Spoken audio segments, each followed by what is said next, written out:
Living off an $1,800 a month mortgage hasn't been a favor to you. I won't miss you if you leave." Lila, my son Marshall's wife, hurled these words at me, trying to kick me out of the house. Marshall chimed in too. "Mom, you don't like us either, right? If you don't like it, then leave." My husband, standing next to them, wore a snide grin. Seeing them, my anger hit its boiling point. I don't want to be around these people anymore. Fine, I'm leaving. I packed a few essentials and left the house for real. Be prepared, I muttered to myself. My name is Jessica. I'm a 60-year-old working woman. I married Easton when I was 25, and a year later, our eldest son Marshall was born. Marshall has been a handful since he was young. My husband would always say, "Boys will be boys. A little mischief is good for them," and spoil him with endless toys. Because of this, Marshall was emotionally immature compared to his peers. I had many concerns about his future, but he managed to graduate college and enter the workforce. 10 years ago, he married Lila, a fellow worker. I was moved by how well he had turned out at his wedding. But little did I know this was the beginning of a nightmare. Actually, when talk of Marshall marrying Lila came up, a house was bought under my name. It was Marshall's idea. "I want to live with you and Dad. You're both getting older, and life might get tough. Let's live together before that happens. It's better to have someone around who can help." Lila agrees too. Touched by Marshall's thoughtfulness, I said, "Thank you. If that's the case, let's live together." My husband seemed pleased too. But the issue was, where would we all live? At the time, my husband and I were living in a condo, and Marshall was on his own in an apartment. Lila also had a small apartment. It was cramped everywhere for the four of us to live. Then Marshall came up with an idea. "So why don't we just buy a house, Mom? You can take care of the mortgage every month." Wait, so we're all living there, but I'm the only one paying? "Don't worry. Lila and I will cover other living expenses. You just need to handle the mortgage, Mom." I agreed to Marshall's request. The monthly mortgage was $1,800, and I've been paying it for 10 years without issues. Living in the house was comfortable, and everyone got along. We all had jobs, and our family savings were adding up nicely. But a year ago, I discovered $3,000 missing from our savings. I was looking at the statement and was shocked because I hadn't heard anything about it beforehand. When I asked the family, it turns out Lila was the reason. "Actually, I used it to buy a designer bag I've always wanted. I apologize for not discussing it beforehand." Lila seemed genuinely sorry, so I just said, "All right, just let me know next time you're making a big purchase." But Lila's spending spree didn't stop there. She kept buying luxury items, depleting our savings. Even when I warned her. Lila's bad spending habits only got worse, and so did her attitude. "I have stress too, you know. What's the harm in a little shopping?" she would retort, and refuse to stop her wasteful spending. For some reason, Marshall and my husband sided with Lila. Marshall was particularly harsh. "Lila's having a tough time at work. Cut her some slack." My husband joined in, criticizing me. "We're family. Understand her. No need to make a fuss just because the savings dropped a little." However, Lila was spending tens of thousands a month on luxury items. I warned them that at this rate, we'll run out of savings. I tried to bring it up, but the other three just kept saying, "We can just save up again." What's worse, my husband and Marshall started joining Lila in her reckless spending. When Marshall brought home a wristwatch that cost more than $10,000, I, seriously, felt dizzy. "What's gotten into you all? We're going bankrupt." My pleas fell on deaf ears. Then Marshall dropped a bombshell. "I actually enjoy seeing you struggle, Mom. I've always disliked you. I thought living off your money would be enough, but now I want to see you suffer more. Buying luxury items with your money killed 2 birds with 1 stone." I was speechless. Seeing my reaction, Marshall laughed out loud. What's with that face? This is all your fault, Mom. Then my husband chimed in. I thought Marshall was getting the short end of the stick, too, you know. Never getting the stuff he wanted, living a life full of sacrifices. So I was on board with the plan to make you buy a house. My husband may be lenient with Marshall, but to go along with such a reckless plan? Just to be clear, I've never been unreasonably strict with Marshall. I've only emphasized basics like greeting people properly and meeting deadlines. I even bought toys for birthdays and Christmas. I thought he would understand once he became an adult. I never imagined he'd resent me for it. I broke down in tears, but the three of them just laughed.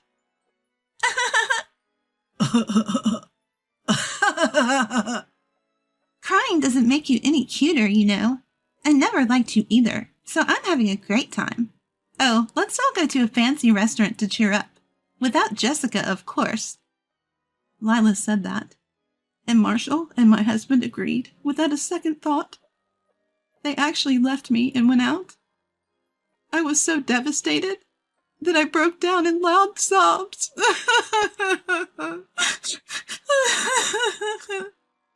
Revenge from the family I had always trusted was not something I could easily accept. After that, I tried to talk it out with my family. I wondered if we could reconsider and start over. But all my efforts were in vain. They just mocked me without listening. Our family savings are now almost depleted. I've reached my limit. Reviving this family is impossible. Lately, they've been saying if I'm unhappy, I should leave. Why is this happening to me? I'm not sad anymore. Mostly, just angry. One day after work, I found my belongings packed at the entrance. What is this? As I reacted in surprise, Lila smirked. Since you won't leave, I packed your stuff. We never asked for your help. Even if it was just an $1,800 monthly loan, we won't miss you. Marshall joined in. You hate us too, don't you, Mom? If you don't like it, then leave. My husband just stood there with a sarcastic smile. Finally, my rage hit its peak. I don't want to be with these people anymore. Fine. I'm leaving. With that, I took only the bare necessities and actually left the house. Get ready, I muttered to myself. I explained the situation to a friend over the phone and stayed with them until I found a new place. But I wasn't going to let them get the last laugh. I planned and executed my revenge. Sometime after I left, I got a call from Marshall. Mom, something bad happened. Some guys came to the house and said it's been put up for sale and we need to leave. I couldn't help but laugh, because I'm the one who put it up for sale. You can't just do that. Marshall was angry, but I thought the one being unreasonable was him. I bought that house in my name and paid all the loans, so I can sell it if I want. I even prepaid the entire loan, so don't worry about that. You should vacate soon. I hung up after saying that. I had been kicked out of the house abruptly, so those three have no right to complain if they've lost their home too. I felt a little relieved, but my revenge was far from over. The next day, I called my husband. Hello, can we talk? Where are you right now? Don't ask where I am. We're in the middle of an unexpected move. It's hectic. I'll call you later. My husband angrily hung up the phone. It was funny to see him flustered, but I hadn't conveyed my message. I sent a message saying we had important things to discuss and asked him to spare an hour. I got a reply 2 weeks later saying the move was done and to come to the new place. Well, finding a place and moving takes time.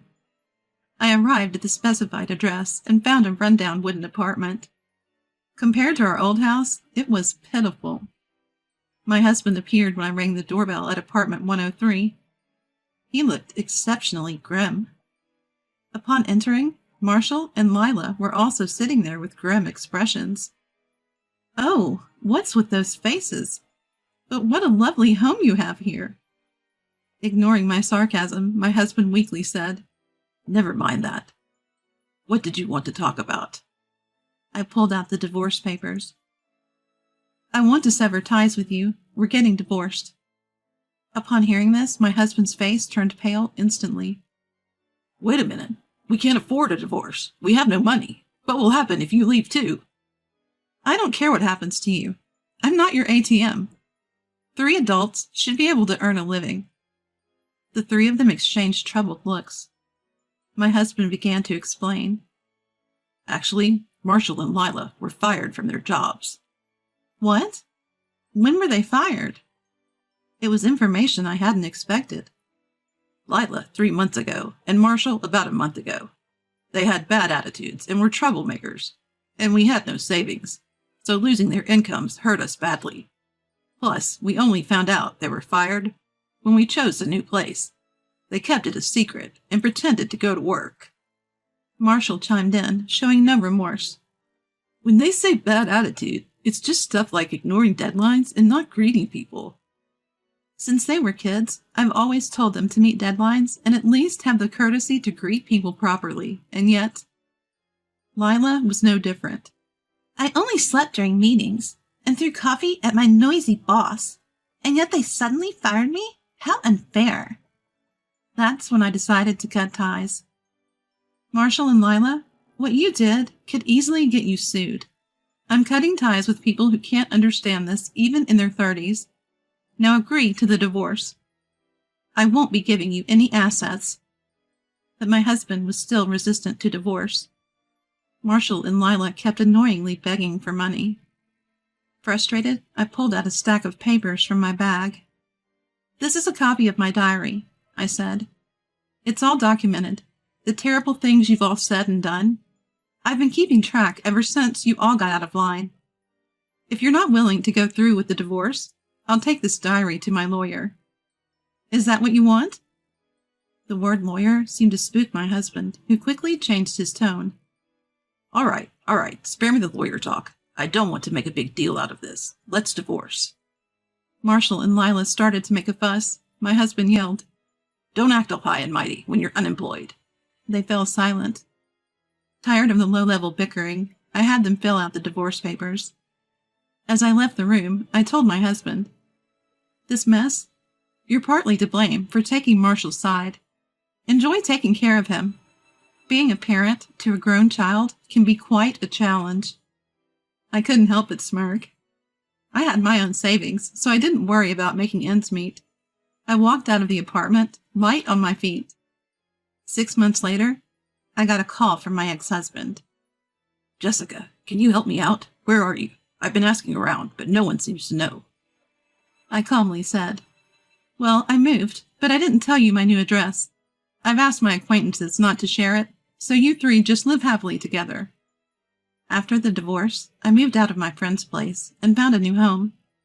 I explained the situation in detail to my company and was fortunate to be transferred to another branch that was short-staffed. I took proactive steps to ensure my old family wouldn't show up uninvited. Thanks to the cooperation of my friends and company, I was really saved. Despite asking for a lot, everyone handled it without showing any annoyance. Hearing people say, You've been through a lot, Jessica. It's not your fault, lifted my spirits considerably. Just as I was thinking how blessed I was to have such supportive people around me, my ex-husband's loud commotion brought me back to reality. Please don't be so cold. Marshall and Lila don't work, and they're draining my salary. I even have debts. I'm on the brink of bankruptcy. I felt intense anger once again. He hurts people for his own selfish reasons, yet seeks help when he's in trouble. I couldn't help but shout at my incredibly selfish ex-husband. You've got some nerve. After tormenting me, you expect me to help you out when you're in trouble? Don't ever call me again. I hung up immediately and blocked his number. I also blocked calls from Marshall and Lila while I was at it. I had kept their numbers just in case I'd need to get in touch, but no more. I decided they were no longer necessary. I felt a sense of relief, like I finally cut all ties. All that's left is to hope for a peaceful life from now on. Later, I heard that my ex-family met quite a grim fate. My ex-husband grew sick of Marshall and Lila's wasteful habits and went missing soon after our last call. I heard he even quit his job and disappeared. I don't know where he went, but I doubt he's leading a happy life. Marshall and Lila, on the other hand, are still caught in their cycle of debt, their habits of squandering money unchanged.